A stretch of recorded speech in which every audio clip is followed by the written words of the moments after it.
हाँ, तो भाई टीना के घर जो बागीचा है वो मुस्ततील की शक्ल का है, यानी रेक्टेंगुलर है। और इसका अहाता यानी पेरीमीटर बराबर है 60 फीट के।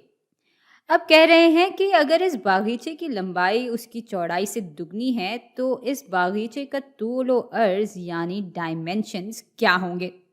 चलें, ऐसा करते हैं कि टीना के बागीचे को यहाँ बना ही लेते हैं।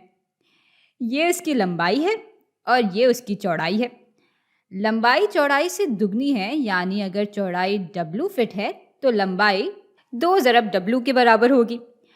और रेक्टेंगल्स की ये और ये इतराफ बराबर होती हैं और ये इतराफ एक दूसरे के बराबर होती हैं। अच्छा, तो अब इसका पेरीमीटर बराबर हो जाएगा W जमा 2W जमा W जमा 2W के। तो W जमा 2W बराबर हो जाएंगे 3W के, और इसमें एक और W जमा करेंगे तो ये बराबर हो जाएगा 4W के, और उसमें अगर मज़ीद 2W जमा कर दें तो ये पूरी चीज़ बराबर हो जाएगी 6W के। अब यूं तो हमें अहाता चौड़ाई के पैराए में मिल रहा है, लेकिन हमें सवाल में इसकी कदर भी दी हुई थी। तो सवाल में पेरीमीटर बराबर है 60 के, यानी 6W बराबर होगा 60 के। और अब W की कदर जानने के लिए हमें उसको अलग करना होगा।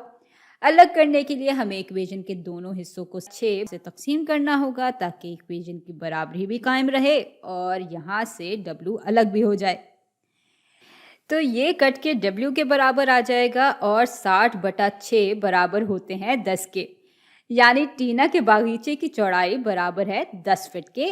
और चूंकि इसकी लंबाई चौड़ाई से 2 गुना ज़्यादा थी, इसलिए ये हो जाएगा 2 ज़रब W यानी 2 ज़रब 10, जो कि हल होके बराबर आ जाता है 20 फीट के।